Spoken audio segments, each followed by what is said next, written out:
Hamilton Howard Albert Fish was an American serial killer, child rapist and cannibal. He was also known as the Gray Man, the Werewolf of Wysteria, the Brooklyn Vampire, the Moon Maniac, and the Boogey Man. Fish once boasted that he had children in every state, and at one time stated his number of victims was about 100. However, it is not known whether he was referring to rapes or cannibalization, nor is it known if the statement was truthful. Fish was a suspect in at least 5 murders during his lifetime. Fish confessed to 3 murders that police were able to trace to a known homicide, and he confessed to stabbing at least 2 other people. He was put on trial for the kidnapping and murder of Grace Budd, and was convicted and executed by electric chair. His crimes were dramatized in the 2007 film The Gray Man, starring Patrick Bauchau as Fish. Albert Fish was born in Washington, D.C., on May 19, 1870, to Randall and Ellen Fish. Fish's father was American, of English ancestry, and his mother was Scots-Irish American. His father was 43 years older than his mother and 75 years old at the time of his birth. Fish was the youngest child and had 3 living siblings, Walter, Annie, and Edwin. He wished to be known as Albert after a dead sibling and to escape the nickname Ham and Eggs that he was given at an orphanage in which he spent much of his childhood. Fish's family had a history of mental illness. His uncle suffered from mania. A brother was confined in a state mental hospital. His sister was diagnosed with a mental affliction. 3 other relatives were diagnosed with mental illnesses, and his mother had oral and/or visual hallucinations. Fish's father Randall was a riverboat captain and, by 1870, a fertilizer manufacturer.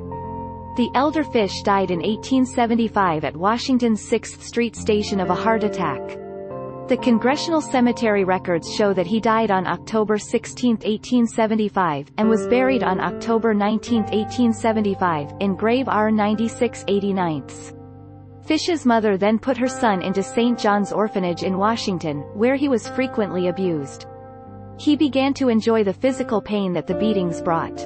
Of his time at the orphanage, Fish remarked, "I was there till I was nearly 9, and that's where I got started wrong. We were unmercifully whipped. I saw boys doing many things they should not have done." By 1880, his mother had a government job and was able to remove Fish from the orphanage.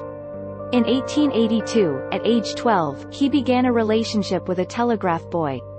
The youth introduced Fish to such practices as urolagnia and coprophagia.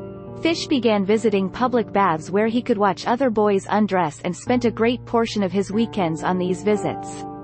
Throughout his life, he would write obscene letters to women whose names he acquired from classified advertising and matrimonial agencies.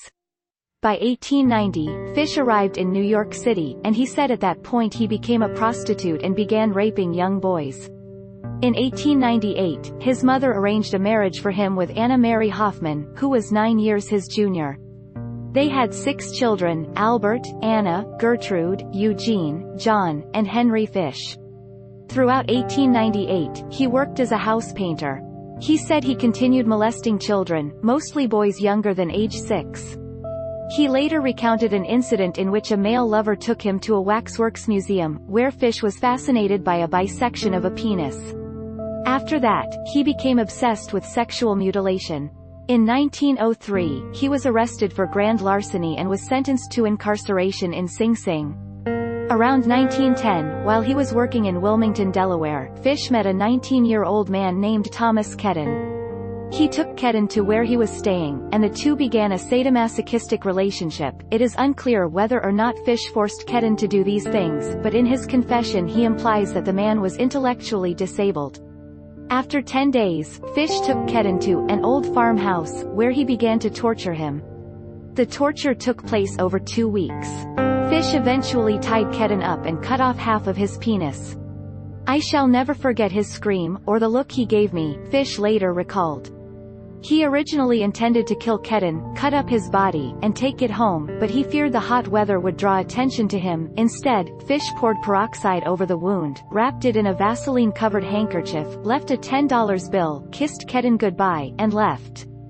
"Took first train I could get back home. Never heard."